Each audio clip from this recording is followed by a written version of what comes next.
Cruzando as Conversas. Oferecimento Galeazzi Sul. Há 40 anos, a evolução dos metais. Boa noite, eu sou Guilherme Macalossi e está começando aqui na RDC TV mais uma edição do Cruzando as Conversas. Você que está em casa pode nos acompanhar também pelas redes sociais. Nós estamos nos canais 24 e 524 da NET e também no YouTube, no Twitter, no Facebook, no Instagram. A RDC TV é uma emissora multiplataformas. Não deixe de mandar a sua mensagem, a sua contribuição é muito importante. Se você mandar a sua mensagem pelo WhatsApp, ela vai cair aqui no nosso tablet e dentro das possibilidades do programa, vamos lendo aqui conforme elas vão chegando. E é isso aí. Temos aqui hoje a presença no programa do deputado federal pelo Partido Social Liberal, deputado Ubiratã Sanderson.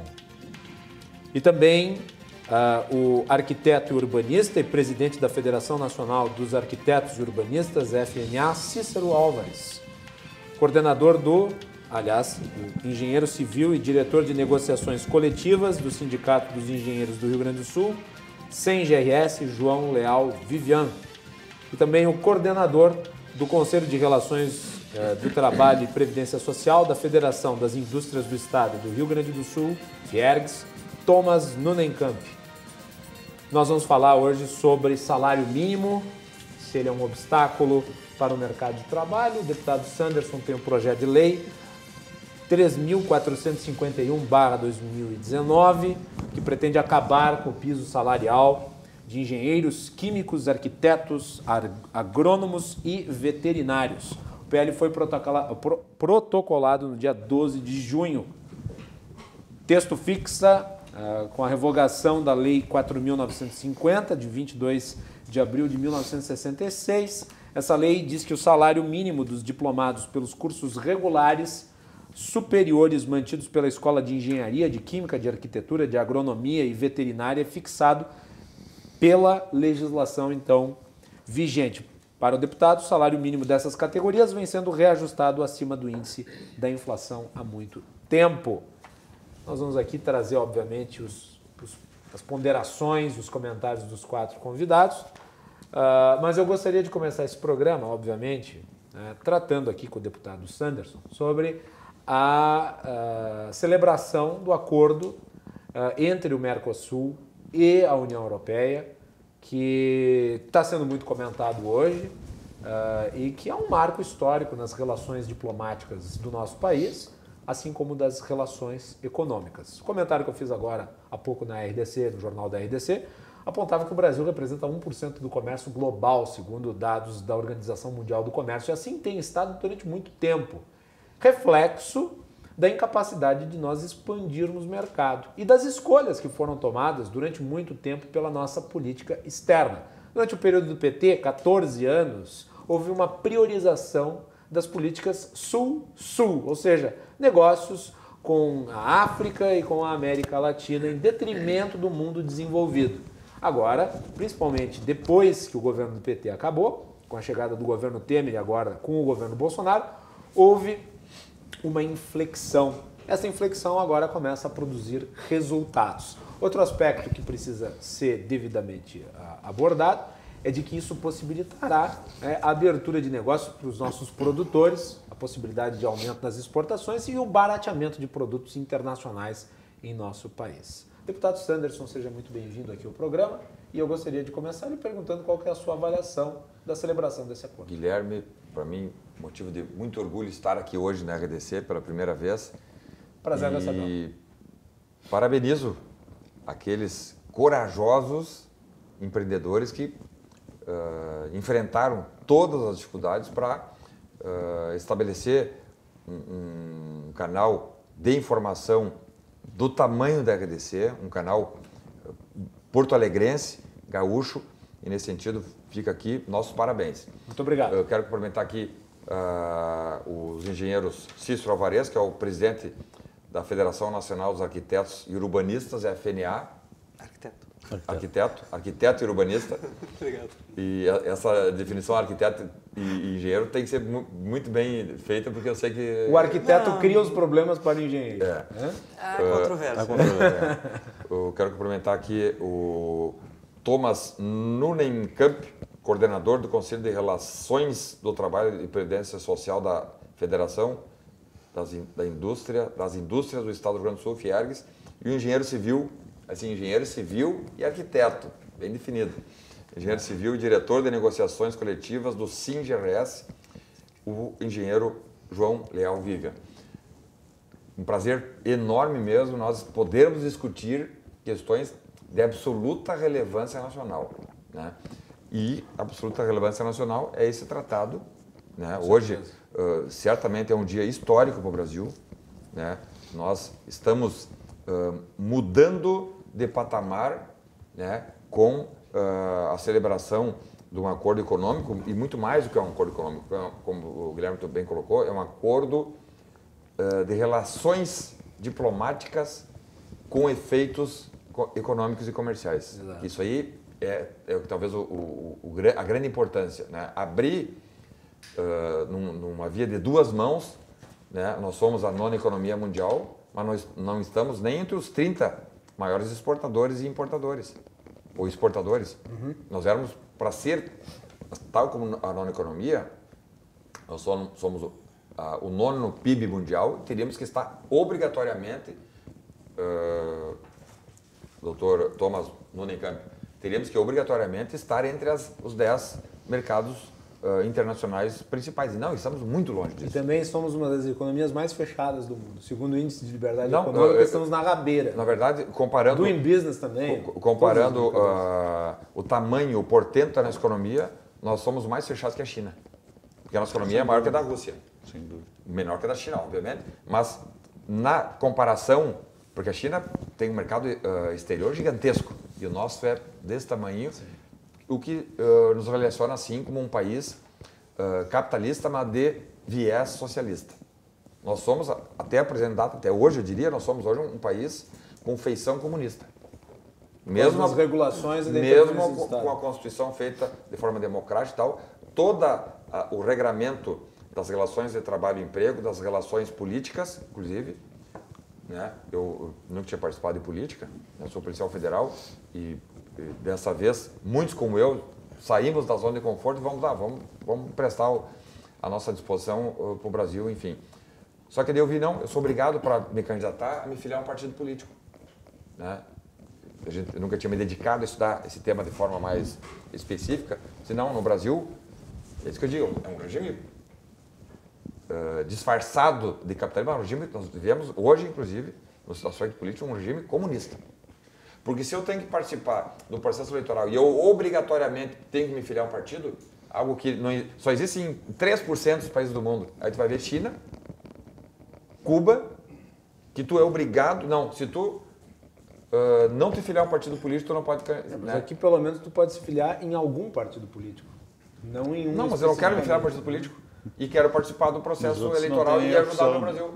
Né? A China não tem opção. Então, se filia no Partido Comunista, ou em Cuba, não né? Então nós vamos agora, né, dentro do Congresso Nacional, através do mandato que 88 mil gaúchos me conferiram, né, levantar alguns dos problemas que tem jogado para baixo uma nação que é a 9ª economia do mundo e as pessoas moram de fome.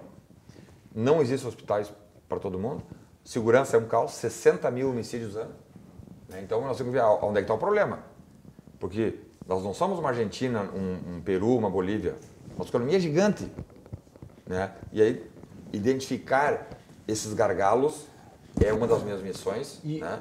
Sobre o acordo em relação aos gaúchos, já que o senhor é deputado federal eleito aqui pelo Estado, é muito positivo para todos nós, porque o Rio Grande do Sul é um estado exportador e precisa aumentar a sua economia se quer sair do buraco. Claro, nós temos um caso específico aqui do arroz, 75% do arroz nacional é gaúcho. Só que nós só temos mercado, na verdade nós não temos mercado nenhum internacional, no caso do arroz, que é o principal produto agrícola gaúcho, não temos nenhum. Então, agora vai abrir. Vai mudar. Agora vai abrir. Já pensou nós entrar para entregar arroz na Alemanha, na Inglaterra, na França, que não plantam nada de arroz. Trazem tudo da Indonésia, de países asiáticos. Vamos agora entregar arroz gaúcho para a Europa. De qualidade, né? De qualidade, né? E nisso aí, né, nós temos uma escola de agrônomos, a melhor escola de agrônomos do Brasil é a do Rio Grande do Sul. Também por causa Temos um dos maiores especialistas do mundo no arroz aqui no Rio Grande do Sul, que é o colega Gilberto Amato, da Cientec. Então, engenheiros agrônomos, Cientec. né? Engenheiros agrônomos que têm todo o nosso respeito, como todos os engenheiros, arquitetos, enfim, eu sou um admirador de primeira grandeza do serviço e da qualidade, da genialidade, eu diria, do corpo de engenheiros do Brasil. Tenho parentes muito próximos que são engenheiros, arquitetos, enfim, mas eu, dentro da Câmara dos Deputados, né, participando de 8 comissões temáticas, uma delas a CETASP, que é a Comissão de Serviço Público e Trabalho, aí na CETASP nós, chegando ali, né, começamos a estudar, né, um grupo pequeno, eu diria até, de deputados, porque a comissão são 30, mas reunimos ali meia dúzia de deputados para estudar, o que nós podemos fazer para, sem hipocrisia e sem politicagem, apresentar sugestões para o plenário lá decidir. E aí nós vimos, não, algumas situações aqui merecem sim sugestões, porque esse projeto que nós apresentamos agora, o projeto 3451, que revoga uma lei lá de 1966 que estabelece, melhor, o piso para algumas categorias, né? Nós vimos que, independente de nós estarmos vivendo uma crise enorme, independente disso, tem sido, isso é um estudo que nós, dentro da CETASP, produzimos. Quanto tempo durou esse estudo? Nós estamos lá há 4 meses, o estudo ainda está em andamento, porque nós vimos que essa lei de 66 tratou de algumas carreiras como arquitetos, engenheiros, mas tem outras amarras legais que também serão objeto... Porque assim, é difícil, aqui me referindo obviamente aos profissionais da área, é difícil de estabelecer um valor mínimo, né, para uma profissão que é necessariamente liberal. Não sei. E se me permite... Não sei a avaliação de vocês. Me permite só fazer em 30 segundos um fechamento. Daí por favor. Eu sei porque eu não quero tomar todo o tempo, mas em 30 segundos eu quero fazer esse fechamento inicial de que essa lei chamou a atenção. Eu não sou da engenharia, eu sou formado em Direito, a minha área, eu sou policial federal, todas as minhas especializações, algumas que eu possuo, todas na área de segurança pública, né? Mas logo chamou a atenção, minha e de outros deputados. Opa, essa aqui é uma lei que tem tornado proibitiva a ação de alguns recém-formados que não conseguem entrar no mercado. Eu digo, mas por que não? Eu fiquei sabendo agora, há 3 meses atrás, não, tem uma lei que proíbe. Digo, tá, mas lei ou resolução? Não, lei. Aí fomos fazer um comparativo. Advogado não possui lei. São resoluções da OAB, que podem ser a todo momento alteradas, dependendo, e por região. Por exemplo, um advogado em Brasília recebe um salário, um piso de R$ 3.500, um advogado em Porto Alegre, Rio Grande do Sul, o piso de R$ 2.500, porque a especificidade, a peculiaridade de Brasília é uma, a do Rio Grande do Sul é outra. E daí nós vimos, não, uma prova de engenheiros... Lá em Brasília tem mais mercado de trabalho para os criminalistas, em geral. Sobretudo depois que a Polícia Federal começou com o esforço dos seus profissionais se dedicar de forma quase que exclusiva a fechar a sangria que praticamente matou o paciente, né? E vimos que cada vez que tu abre uma operação para investigar a corrupção, vê que aquela operação se desdobra em 20, 30, 40, 50 fases. Tamanho, né, os abusos que gestores, na verdade eu diria não, corruptos, pilantras, disfarçados de gestores, impuseram ao povo brasileiro. Muito bem. Eu gostaria de ouvir a opinião, então, dos nossos profissionais aí, das áreas que são atingidas, por assim dizer, pela legislação. Como é que vocês veem isso aí, Cícero e João? Então, boa noite, Olá, Guilherme. Cícero. Boa noite, deputado. É um prazer. Boa noite, Thomas. Boa noite, João. Tem uma série de questões que são muito importantes, assim. E talvez até se a gente retrocedesse um pouco no tempo, né, em relação à própria questão da engenharia nacional. Né, se a gente for falar lá de 2012, por exemplo, né, as grandes construtoras que nós ainda tínhamos, né, todas elas não teriam nenhuma dificuldade em pagar um piso, e na verdade a gente está falando de piso, a gente não está falando de teto. É um salário inicial para os profissionais que atuam numa determinada área. Por exemplo, eu trabalhava num setor que lidava com licitações e em algum momento tu não tinha empresa para fazer trabalho. Né? Tu abriu uma licitação, tinha uma, duas para fazer um prédio. Hoje, se tu abrir uma licitação para trocar o piso da sala, tu deve ter umas 30. Manter uma equipe é cara. E, ao mesmo tempo, se tu parar para pensar nessa questão, tu tens quase que um contrassenso em algum momento. Por quê? Quem executa? Um profissional normalmente com uma qualificação muito baixa no nosso país. Se tu for trabalhar com construção metálica ou com outro tipo de construção mais industrializada e mais padronizada, o preço do profissional é muito mais caro. Por outro lado, né, se vocês que têm uma empresa qualificam esses profissionais, teu custo fixo aumenta muito. Então é um dilema isso. Né? Eu qualifico a minha mão de obra para ter mais rentabilidade, só que ele vai ser mais caro. Por outro lado, né, se a gente for falar Mas se ele é mais qualificado, ele te dá mais lucro. Depende. Né? Porque isso é muito relativo. Em princípio, sim. Mas existem outros fatores na história. Tu tem que ter trabalho. Primeiro que conversa. Com certeza. Né? Eu posso ter a equipe mais qualificada do mundo e não ter trabalho. Mas tu não acha que... Se tu fores olhar hoje o valor salarial não é definido pelo mercado? O valor salarial, na A verdade... legislação sempre distorce a realidade. O valor salarial ele é definido por uma série de fatores. Um deles é o mercado. Mas o que é o mercado? É um ente que pensa ou é um conjunto de fatores muito aleatórios? Não, eu acho que é um ente que pensa, porque todos nós somos o mercado. Todos nós pensamos. As relações de troca da sociedade são pensadas. Perfeito. Mas, digamos assim, nós então aqui hoje representamos o mercado. Com certeza. Né? E nós estamos discutindo pontos de vista que são não exatamente antagônicos, mas que são...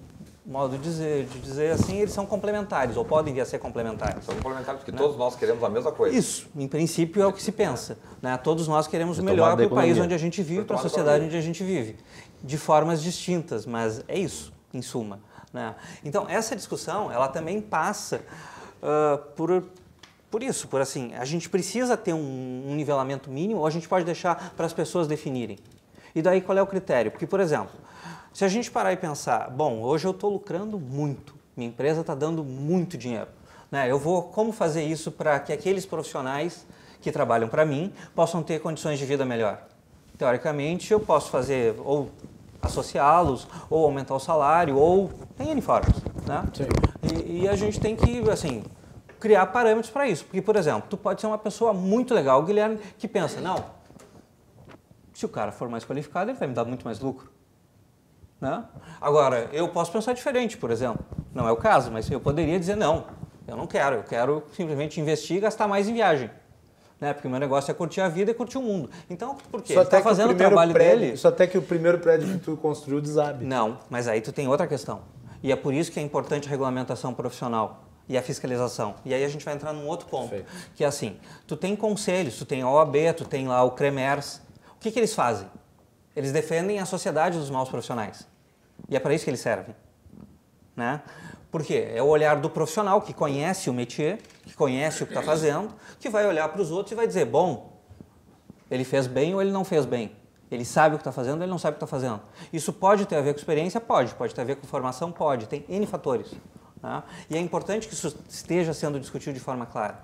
Né? E, voltando, se todos nós tivéssemos acordo, assim, no sentido de, bom, o profissional está trabalhando bem, então eu vou remunerá-lo melhor.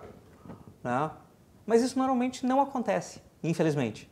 Né? Se tu pegares o melhor momento da economia brasileira, assim, em matéria de empregabilidade da construção civil, né, o salário dos profissionais, grosso modo, não teve uma variação muito grande.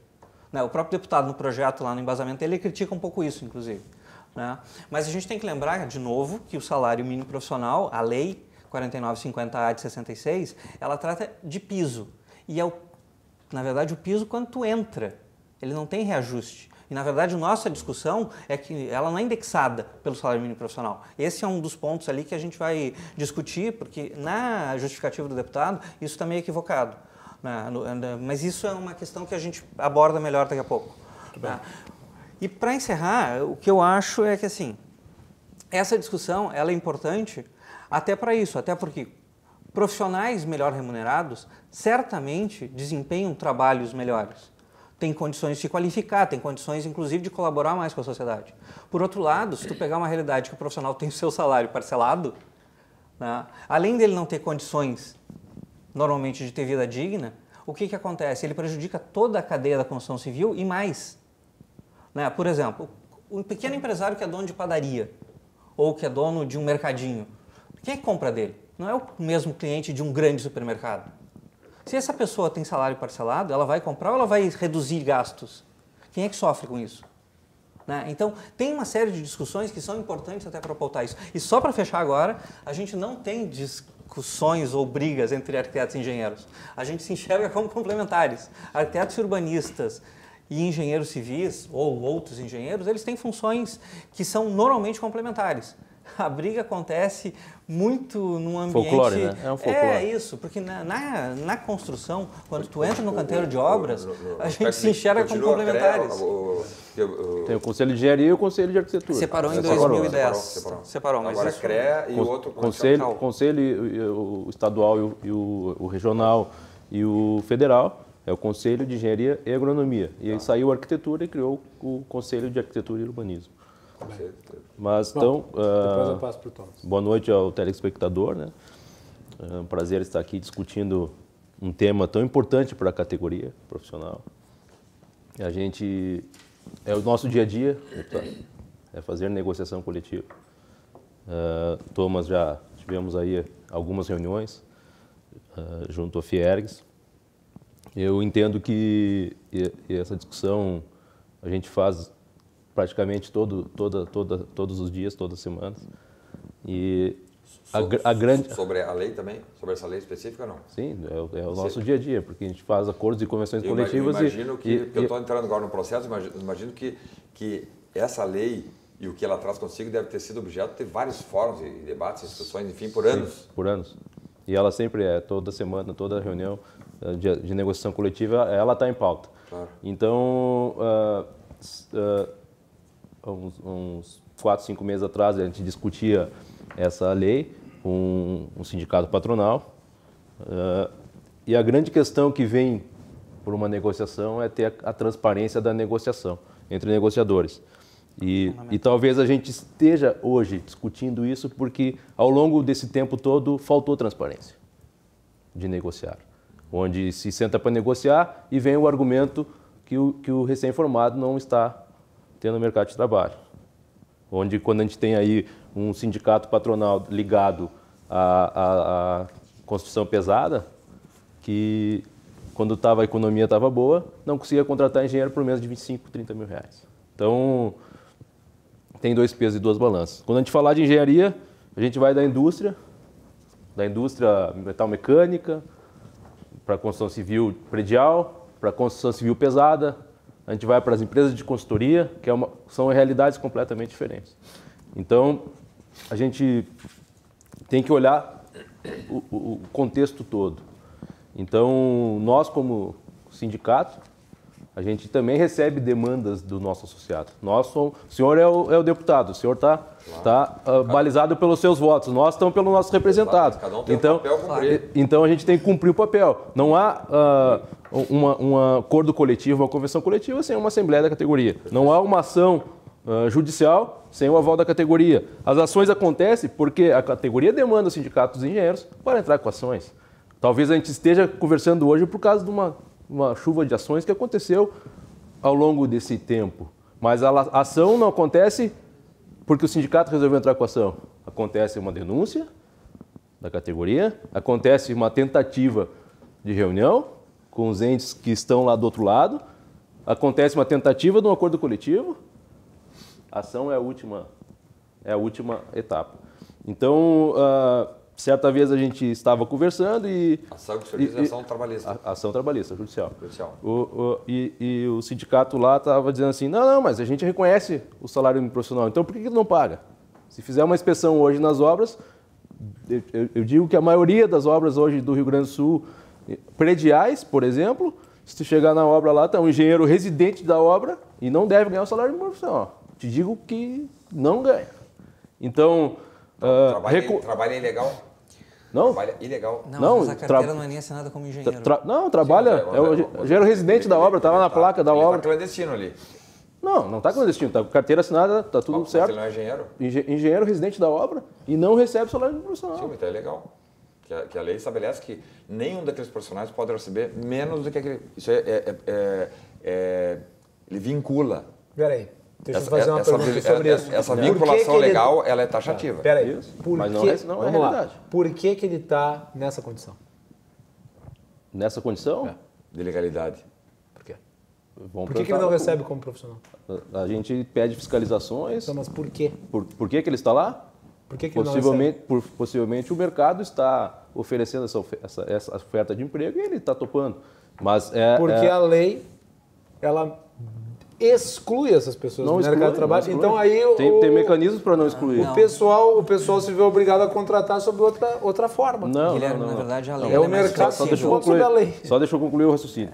Então, temos a lei. Temos mecanismo para trazer ele, não só ele, como as empresas para legalidade, temos acordos e convenções coletivas. Mas ela é superior à lei? Superior à lei. Não. Desde a Negociado sobre legislado. Não, negociado sobre... Só tem... negociado sobre Uma legislado. das especializações que eu fiz no direito é em direito constitucional. Só existe uma norma infraconstitucional que se equipara à lei ordinária ou lei complementar, que são os tratados e convenções internacionais. Negociado sobre legislado. Convenção coletiva registrada no...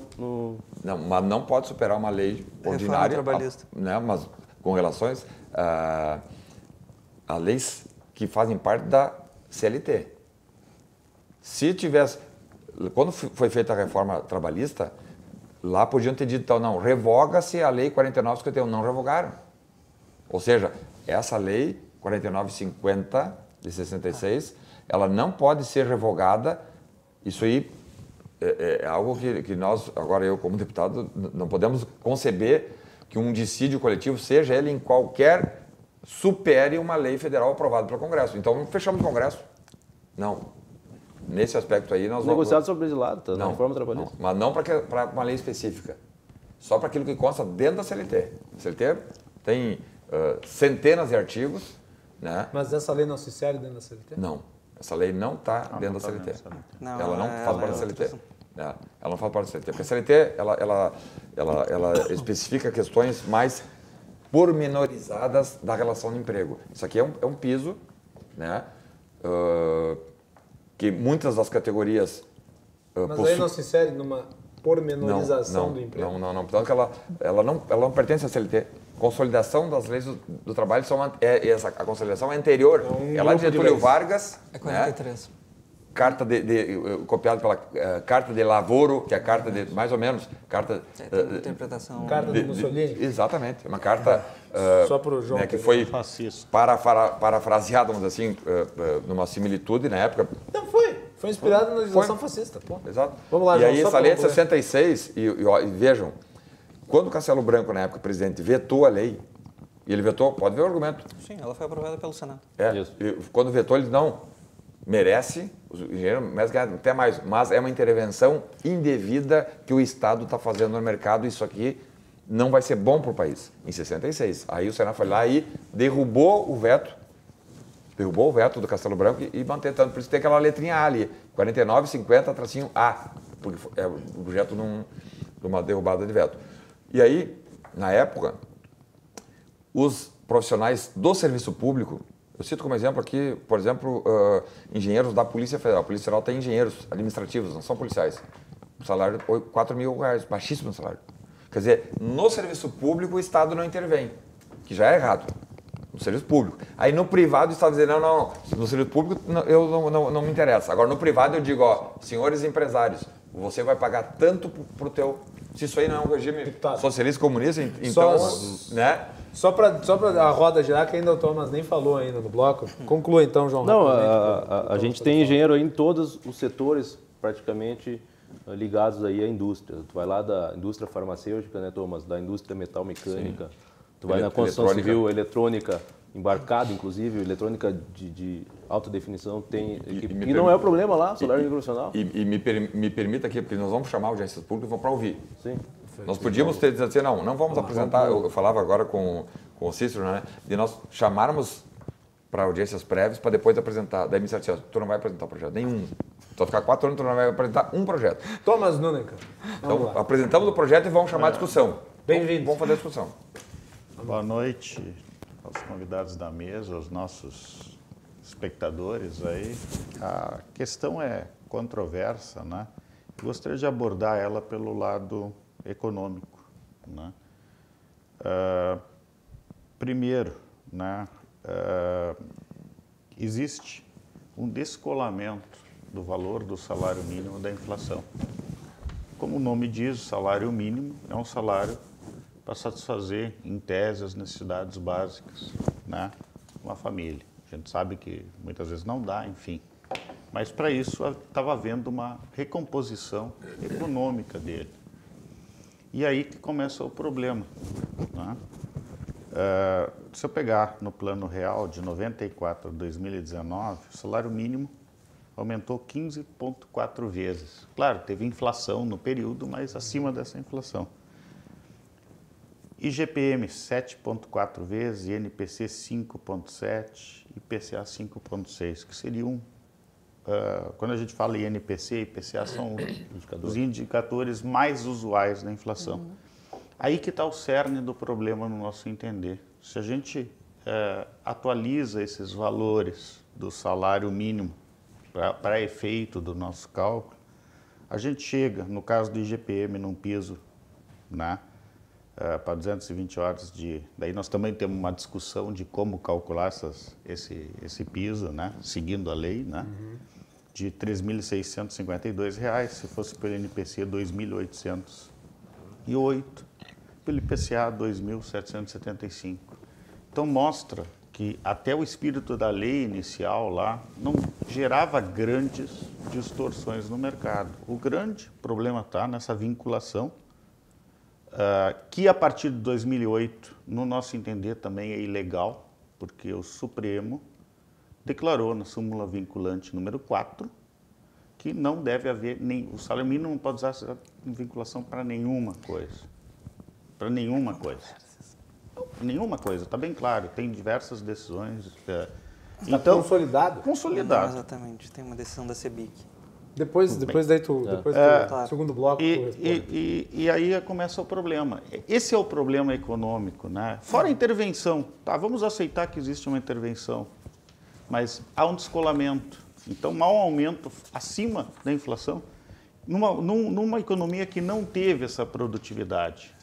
Nós não tivemos uma produtividade. E esse é um fator preponderante na determinação do salário, a produtividade média, que é muito baixa no Brasil, em todos os setores. Nos últimos 10 anos ou 15 anos, a indústria não teve aumento de produtividade.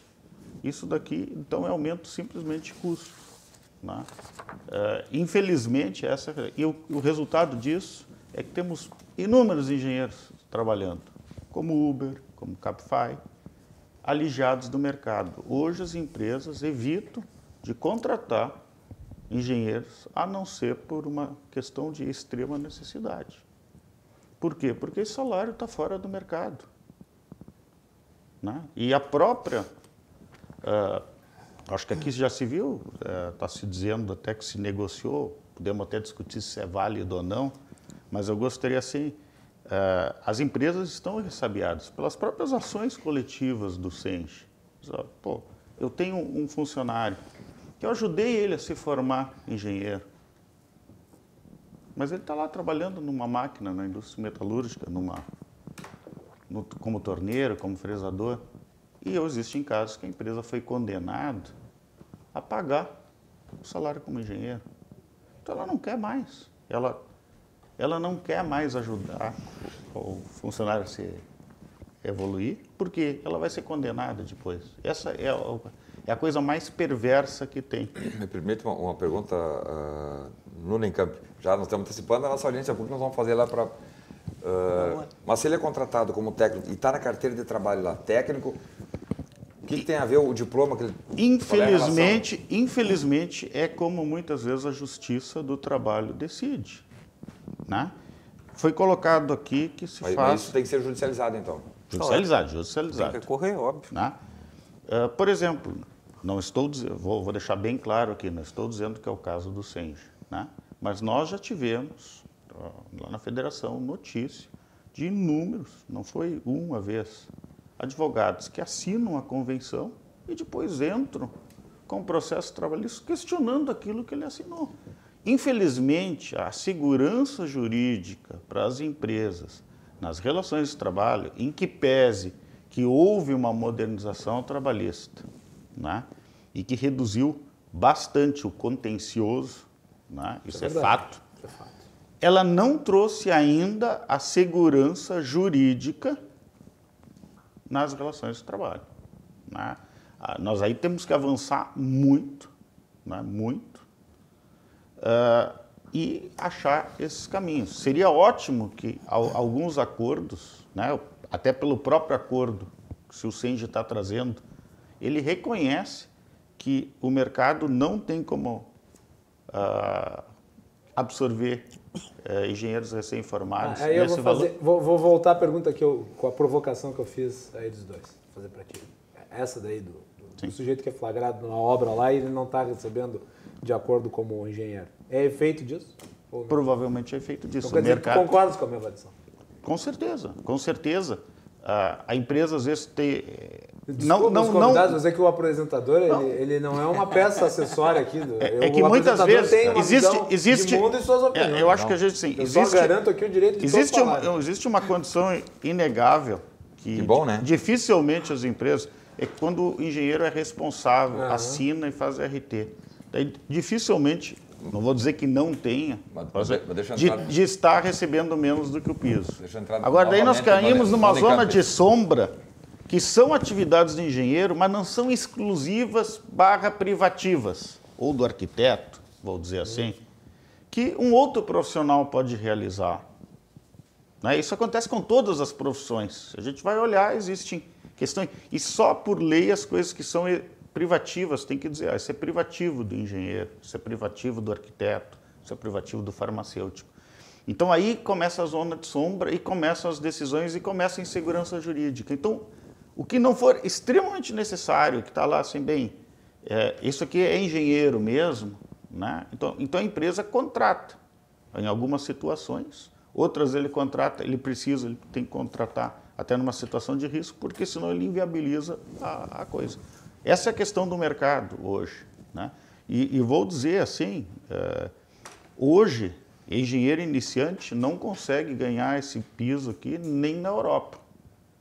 Nem na Europa? Nem na Europa. Isso um outro deputado, posso até citar aqui, o deputado Van Hatten, né, disse que tem um primo que não conseguiu emprego aqui, foi trabalhar na Holanda. Lá ele ganha na faixa de R$4.000. Ele não tem diploma reconhecido. Ok, mas também não é. Ok, mas ele não está atuando como engenheiro lá, desculpa. Isso tu estava pensando, ele trouxe. Mas ele não consegue trabalhar aqui, amigo. Essa é a questão. Por uma lei que está distorcida na inflação. Hã? Nem lá ele está trabalhando com a profissão dele. Mas ele não consegue trabalhar aqui porque existe uma distorção. Nós estamos mandando esse pessoal embora. Vocês defendem isso? Defendem que o cara continua no Uber? Não coloque palavras na nossa boca. Mas é isso. Mas se nós somos contra uma revogação de uma lei que traz uma interferência na questão privada, né? E como o deputado colocou aí no governo, isso é bonito. O bom que a culpa sempre está do lado de cá, né? Isso, é impressionante essa parte. Mas se nós pudermos chegar à conclusão... Tu afirma que se for responsável técnico, paga 8,5, te convido a visitar diversos canteiros de obra aqui. 8,5 não, 7,66. É outra discussão. Aí eu vou te ensinar matemática. Eu também vou te ensinar matemática. Também vou te ensinar matemática. Veja bem, para 6 declarador de divisor de horas não está na lei. Não está na lei. Isso é invenção. Não é invenção. Não é invenção. Não, invenção do advogado. Não é invenção. profissão de advogado. Vamos lá. Agora vocês podem, obviamente, trazer o ponto de vista contrário em relação ao que foi argumentado agora. Vamos lá. O pessoal dos sindicatos patronais, principalmente. A gente tem hoje 3 convenções coletivas. A gente não tem, os sindicatos patronais não nos recebem. Não nos recebem para fazer ação coletiva. Mas por Uma quê? pergunta que eu deixo aqui para o Thomas, que se reúne com eles lá no Conselho de Trabalho. Eu não posso falar dos sindicatos patronais. Eu, como federação, eu estou falando a intervenção da questão do salário mínimo de uma lei. A negociação é de cada sindicato, não cabe a nós, como federação, dizer que ele tem que fazer essa negociação assim ou assado. Vamos fazer o Né? seguinte. A gente tem Tom, orientações. eu tenho a orientação de ir para o break. Depois vocês voltam para continuarmos esse debate que está muito interessante. Obviamente aí com os apontamentos que trazem a contradição tão importante para a elevação da qualidade da discussão pública. Né? Então voltamos em seguida aqui com o Cruzando as Conversas.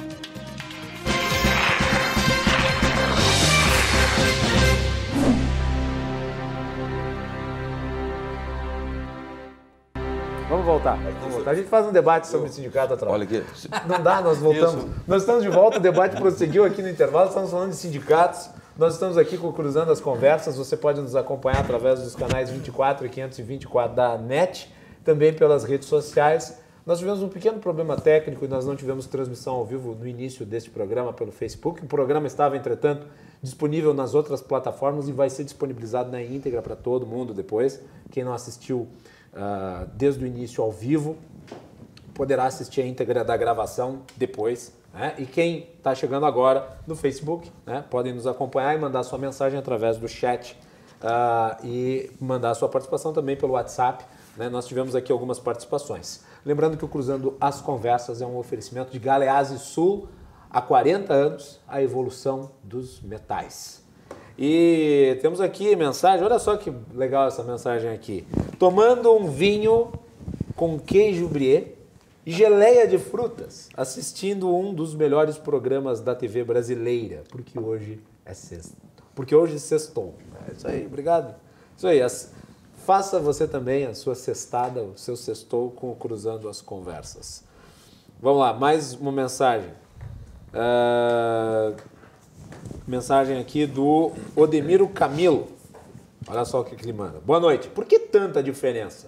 Quem tem que se especializar mais? Um neurocirurgião ou um engenheiro de civil ou um juiz? Então, por que o juiz tem o básico tão elevado? Por que atiradores do direito no sistema judiciário brasileiro fazem seus próprios salários? Se o engenheiro trabalha de Uber é porque está ganhando mais, então paguem melhor os engenheiros. Pagamos uma fortuna para uma engenharia e depois nos pagam um salário indigno com a formação. Abraços, Odemiro Camilo. E a outra mensagem aqui é do Jonas, que é biólogo. Ele atua na área de consultoria e projetos técnicos ambientais.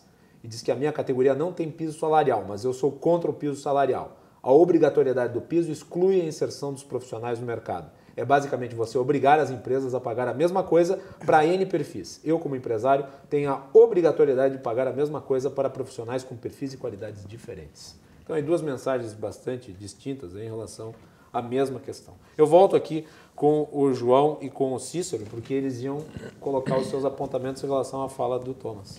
Vamos lá. Eu queria colocar algumas questões. Por exemplo, em relação aos acordos e convenções coletivas. Uma das surpresas, né? Eu comecei a participar de sindicatos de arquitetos muito recente, muito em função da da criação do nosso conselho. Então isso é em 2011, digamos, um período curto.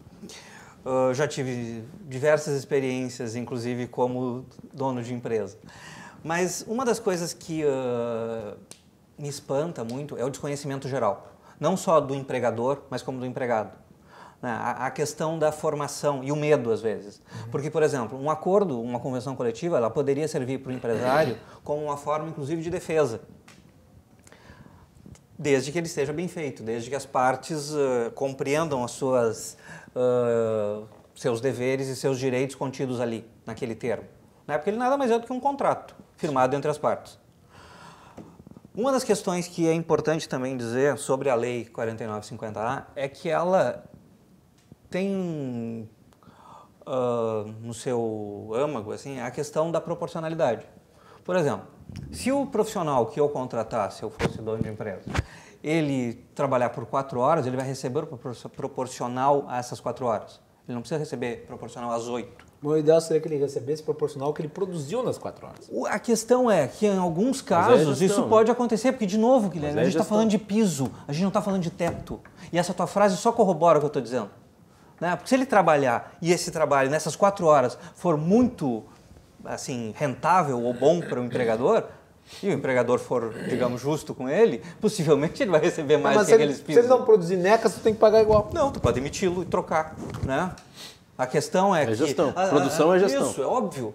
Tem nada a ver com a lei. Por que a arquitetura brasileira foi considerada algo fora do comum em vários períodos dessa história, assim como a engenharia? Né? Tu tem pessoas que, até hoje, né, como o próprio Joaquim Cardoso lá, que calculou Brasília, que é referência no mundo. Sustequinde, que trabalhou com o Niemeyer, que, né, produziu em diversos lugares do mundo, são referências e as pessoas iam trabalhar com esses caras. Né? Mas tu tinha uma ideia também de formação. Né? E quase de, assim, eu não quero usar a palavra cadeia da construção civil, mas é isso, são toda uma estrutura montada para qualificar. Né? E para que as obras não desabem, para que os profissionais sejam melhores. E isso também sem precisa... piso do engenheiro na época. Cara, assim, Não tinha, depende. eu fiz ver Tu depois. tinha tão poucos engenheiros Não, mas e tão poucos eu tô arquitetos só na década de colocando 40. Claro, mas é conveniente para o teu ponto de vista, embora ele, estruturalmente e cronologicamente, ele tem uma série de pontos que isso não são, assim, ele serve como frase para as Está pessoas. embasando Assim, o teu pensamento todo numa mas situação no passado antes da lei. Mas Só estou dizendo que não existia piso naquela época. Mas um ponto de vista colocado de forma anacrônica, ele pode embasar uma conclusão errada. Então, ou a gente analisa todo o contexto da época para que isso seja justificado, ou a tua premissa pode ser equivocada. Mas nós estamos falando em piso, então toda a conversa então não serve para o piso. Não estou dizendo porque isso. o piso não existia naquela vamos época. Vamos voltar então para a questão da lei. Né? Quando a lei foi feita, né, lá em 66, logo em seguida teve uma decisão do Senado, em 71, que faz com que essa lei não sirva para a administração direta e para os contratados pelo regime jurídico único, né? Os servidores que a gente costuma chamar de estatutários. Na época. Depois da 8.112, mesmo assim eles continuaram de fora.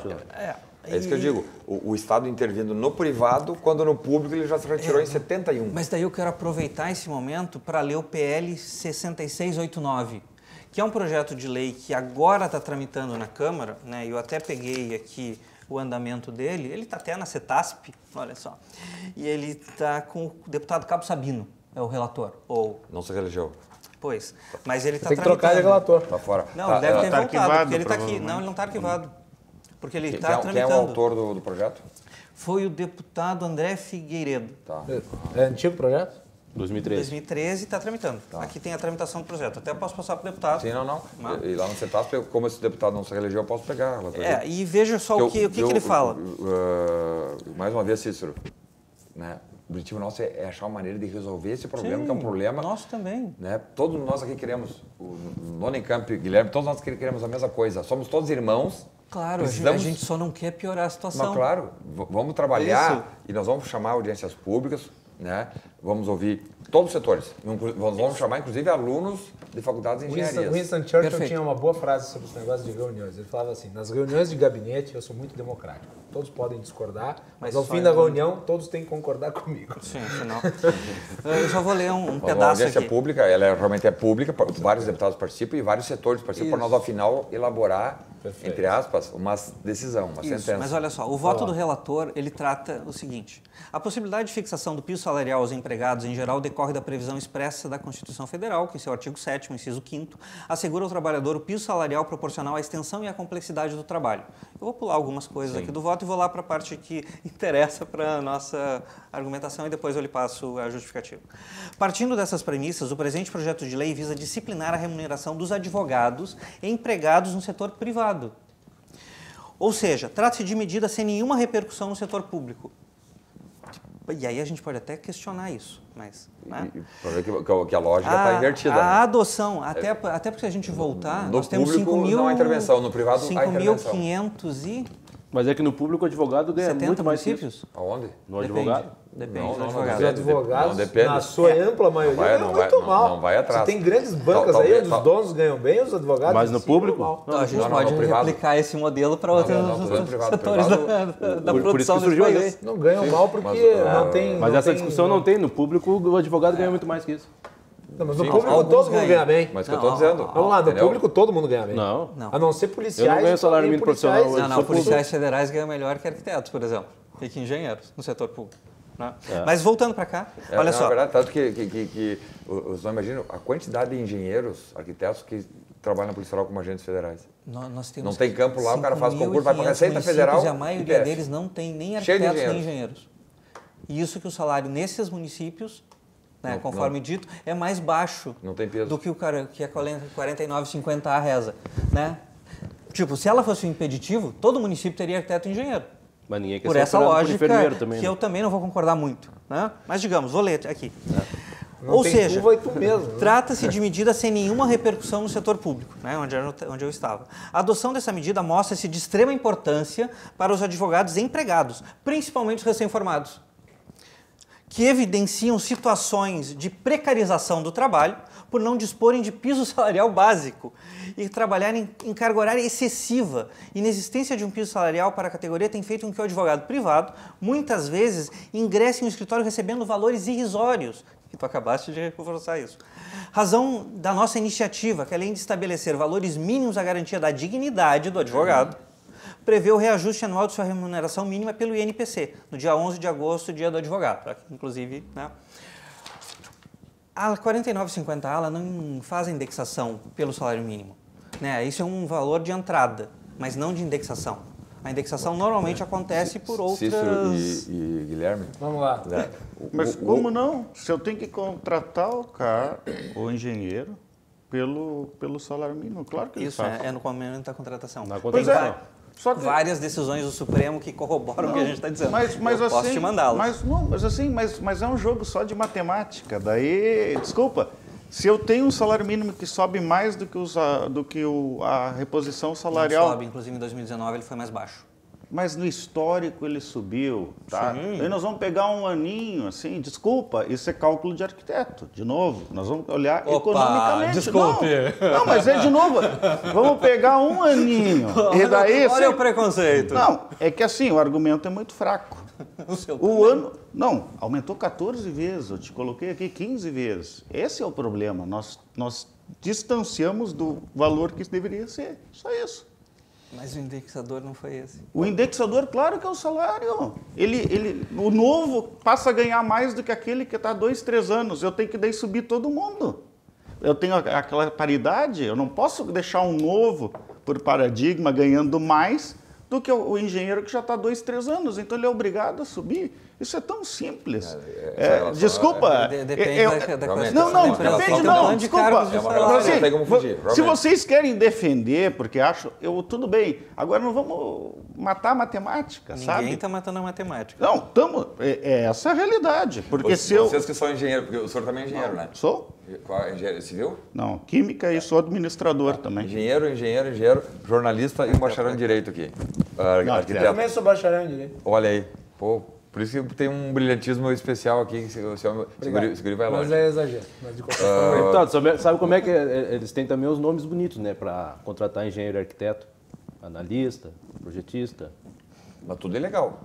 Claro. Isso é legal. Para não pagar o salário Existe, mínimo. não, legal, mas não vai pagar salário. existe um analista, existe também o projetista que faz. Isso existe. Mas é uma bomba relógio Não. no encaminhamento, desculpe. Mas o Porque projetista é bomba é relógio, engenheiro? porque certamente... Não necessariamente. Não? Eu posso ter um projeto, Mas se posso ter uma área... se contratar um Aí ele infringiu- analista... aí, mas se tu for pegar Tá, mas o a projetista, outra o lei, que é a ele pode ser além de ser um 5194, engenheiro, por exemplo. Não é que ele... Não, projetista não é engenheiro. Só vamos cuidar pra não falar todo mundo junto. Mas é bomba porque vai estourar na Justiça do Trabalho. Então, aí a Justiça do Trabalho dá sentenças que o Thomas trouxe mais ali adiante, porque o tá- projetista, existe o curso técnico de projetista.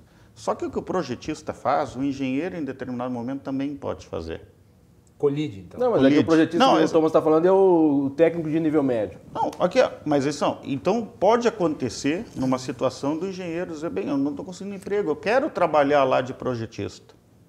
Pode acontecer, não pode? Pode. Então, só que hoje o que está acontecendo? A empresa, muitas vezes, é condenada a pagar um salário de engenheiro por uma vaga que é eminentemente protegida. Mas aí é outra seara, é a área da regulamentação, que está lá no conselho.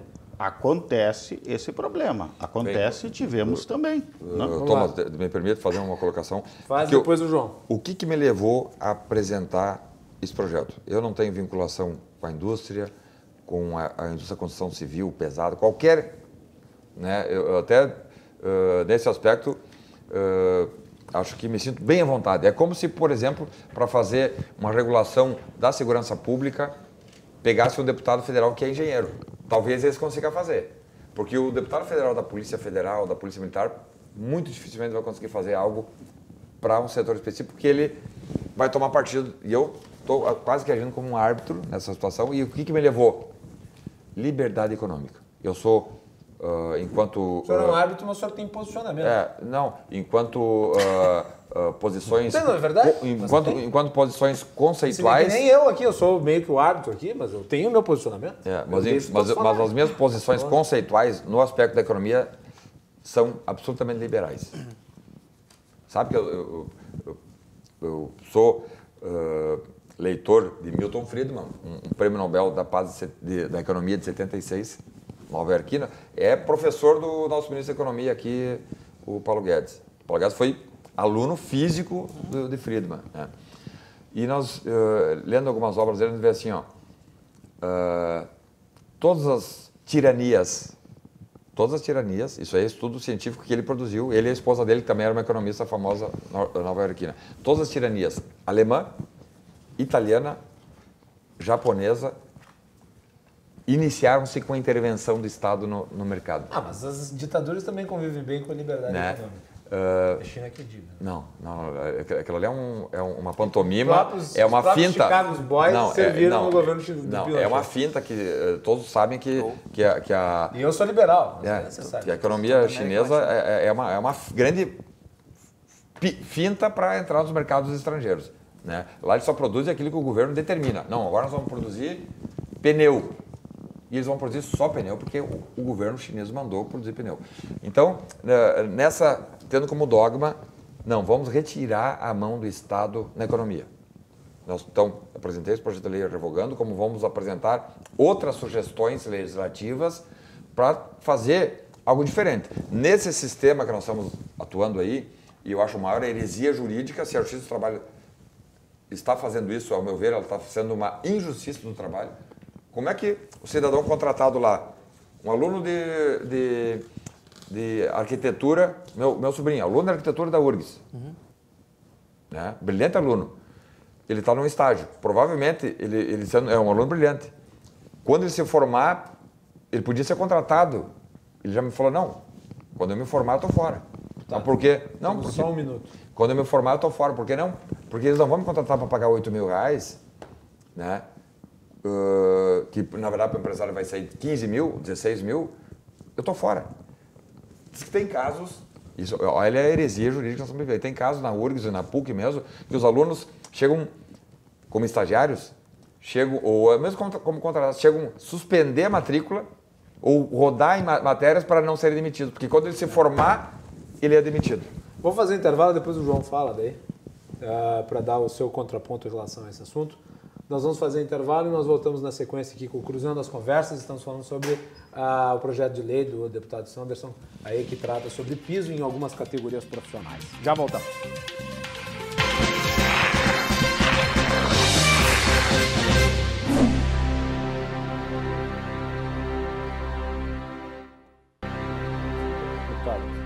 Como sempre, durante o programa, no intervalo, o debate prossegue aqui no Cruzando as Conversas. Que bom, né? Claro, sempre é bom. Nós estamos aqui com o deputado Biratan Sanderson, do PSL, autor do projeto de lei número 3.451 de 2019, que estabelece o fim do piso salarial de engenheiros, químicos, arquitetos, agrônomos e veterinários. E junto com ele, o arquiteto urbanista, presidente da Federação Nacional dos Arquitetos e Urbanistas, FNA, o Cícero Álvares, coordenador do Conselho de Relação do Trabalho e Previdência Social da Federação das Indústrias do Estado do Rio Grande do Sul, Thomas Nunenkamp, engenheiro civil e diretor de negociações coletivas dos sindicatos de engenheiros do Rio Grande do Sul, CENGRS, João Leal Vivian. João, a palavra está contigo. Vou trazer um fato aqui para o deputado, principalmente, entender um pouco o mercado. Certa vez tivemos uma reunião nos sindicatos de engenheiros onde temos uma ação contra uma empresa, não é uma empresa pequena, e ela traz a questão que... Ação coletiva. Ação coletiva, substituto processual. Sim. E onde a empresa traz a seguinte questão: não vou contratar mais engenheiro, vou contratar só técnicos. Tá. Demorou uns 3, 4 meses, voltou lá no sindicato dos engenheiros. Quero voltar a contratar engenheiros, porque baixou a qualidade. Eu acho que faz parte do técnico, faz parte também, tem o seu mercado, não é um desprezo aos técnicos, mas é trabalho conjunto, se soma ao trabalho, mas em determinadas posições, o engenheiro, o arquiteto, tem mais qualificação.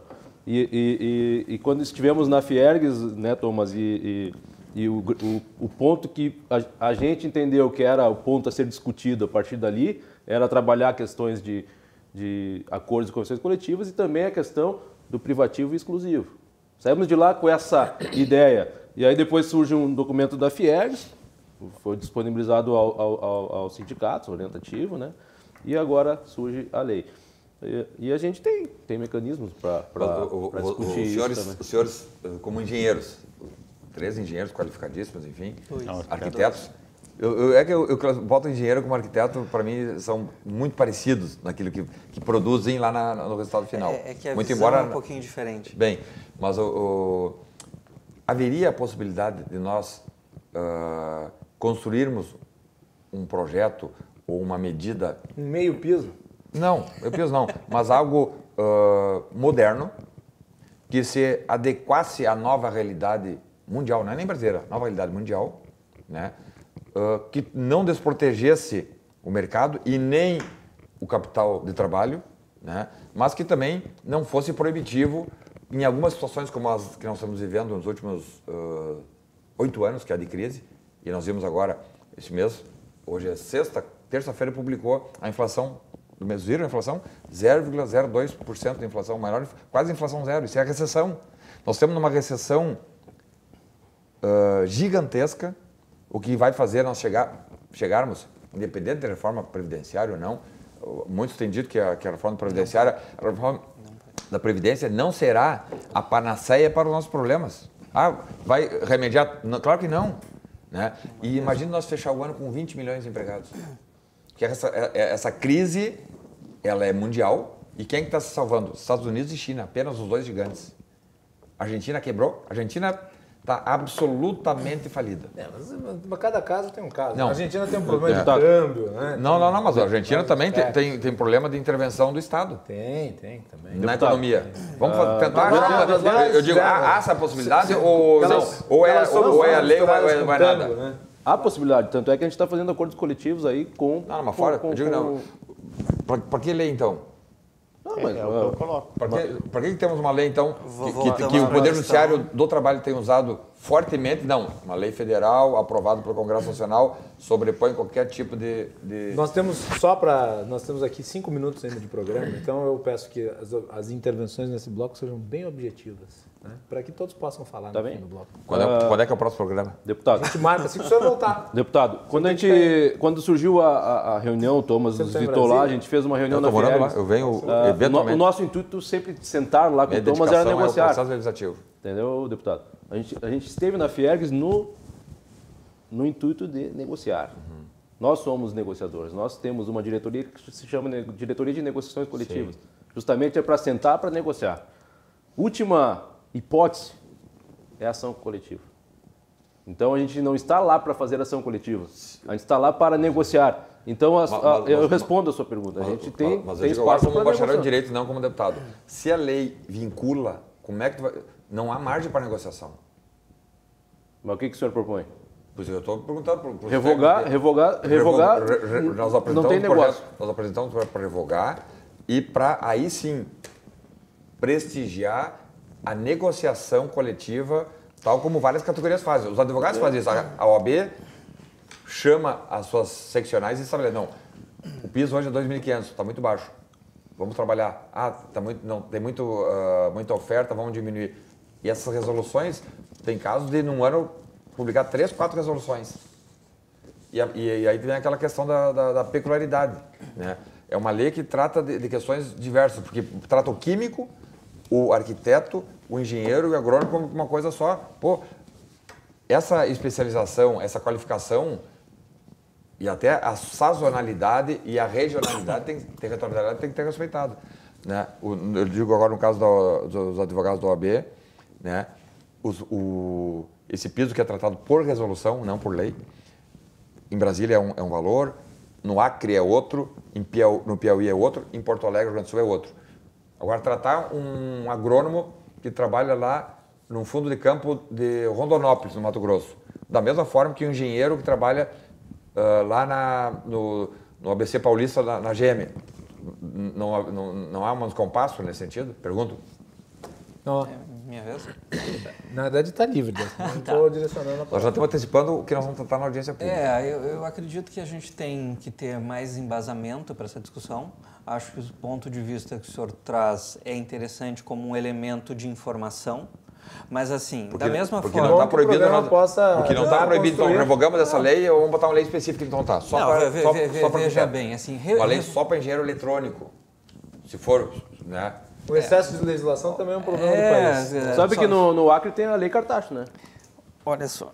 Não conheço. Salário mínimo profissional para todo mundo no Acre. Eu queria só citar algumas coisinhas. Por exemplo, a gente tem pensado ao seu projeto... O Acre que é um estado super desenvolvido. A gente tem pensado pro PL 3451, o PL 2861 do senador Álvaro Dias. Que não tem nada a ver.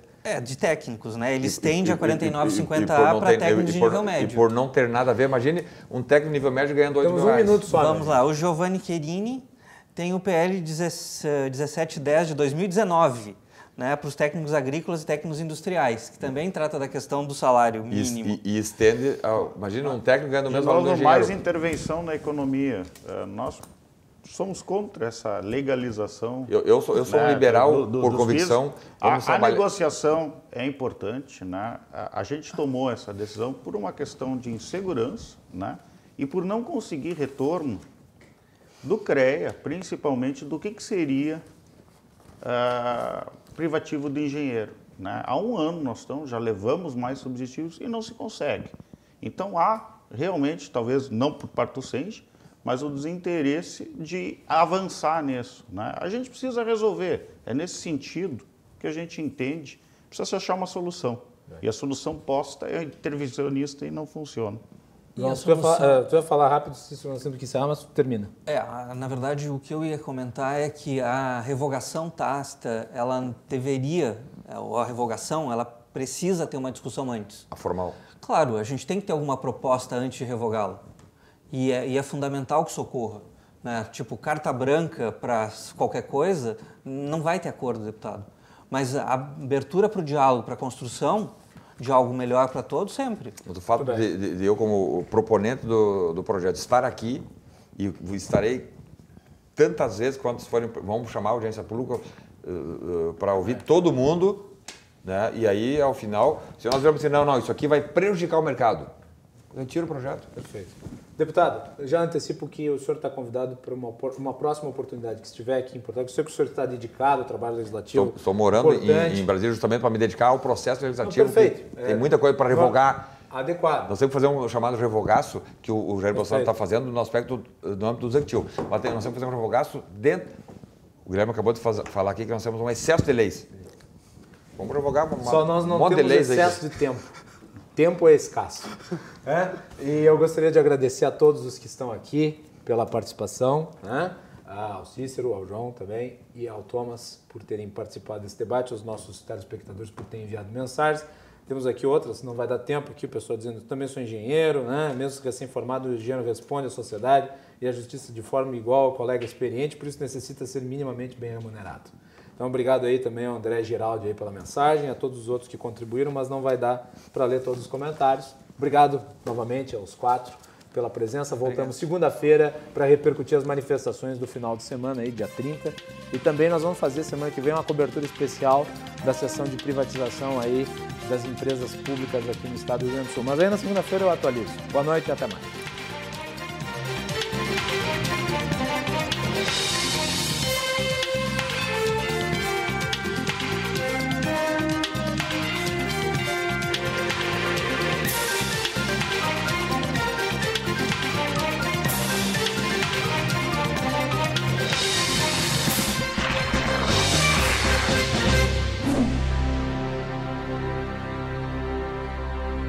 Cruzando as conversas. Oferecimento Galeazzi Sul. Há 40 anos, a evolução dos metais.